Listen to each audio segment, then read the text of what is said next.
পনিরটা ভাজা হয়ে গেছে, এবার পাক করে দেবো।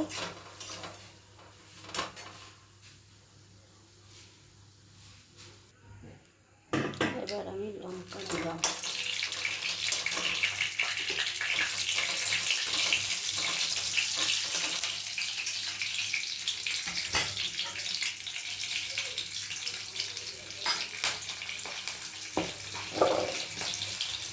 আলুটা ভেজে নেব।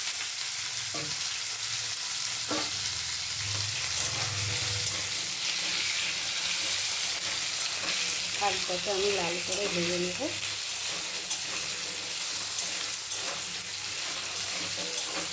আজকে আমি পনির রান্না করছি, সেটা পুরো নিরামিষ।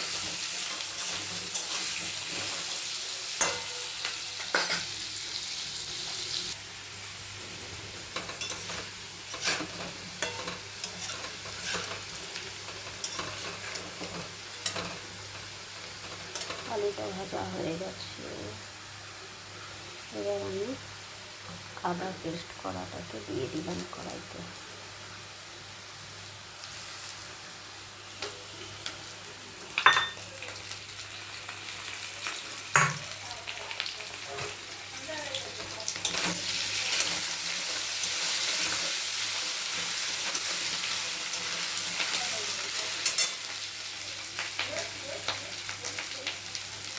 হলুদ দিলাম,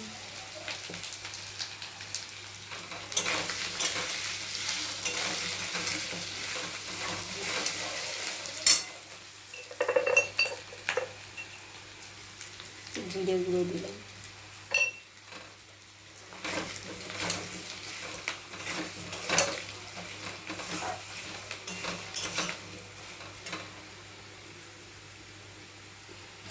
জল দিয়ে এটাকে কষে নিতে হবে।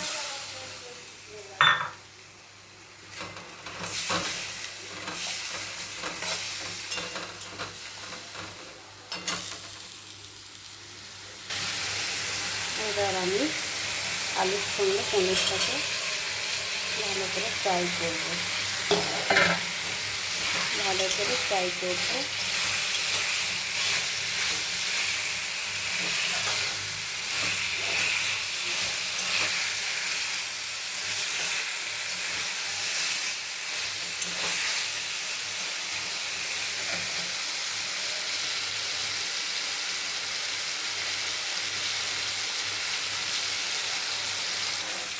আলু আর পনির ফ্রাই করা হয়ে গেছে, এবার আমি কড়াইতে জল দিয়ে দিই।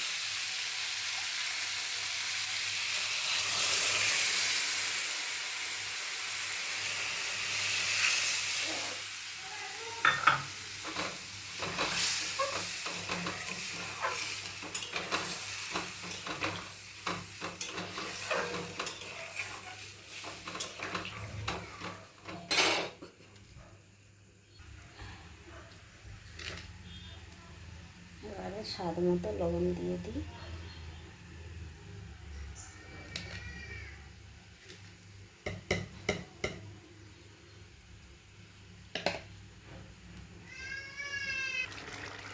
আমার পনির তরকারি রেডি। এবার এখানে আমি একটু সানরাইজের গুঁড়ো গরম মশলাটা দিয়ে দিই।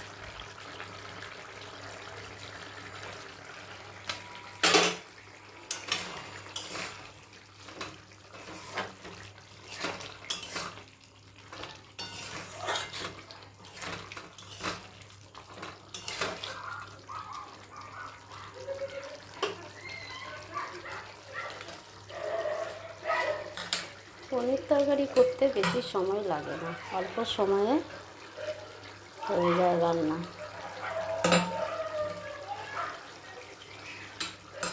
এবার আমি একটা পাত্রে ঢেলে নেব।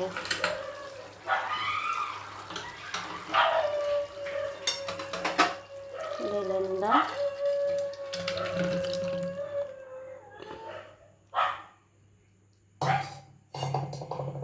এই দেখুন আমার পনির তরকারি পুরো রেডি।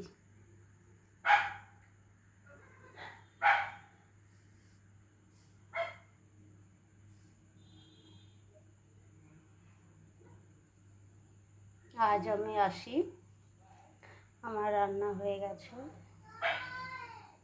আপনারা সকলে ভালো থাকবেন। আমার এই পনির তরকারিটা যদি পনির তরকারি রান্নাটা যদি ভালো লেগে থাকে, তাহলে আপনারা সকলে লাইক করে দেবেন, শেয়ার অবশ্যই করবেন, আর কমেন্ট করে দেবেন। আপনারা সকলে ভালো থাকবেন। Bye, thank you.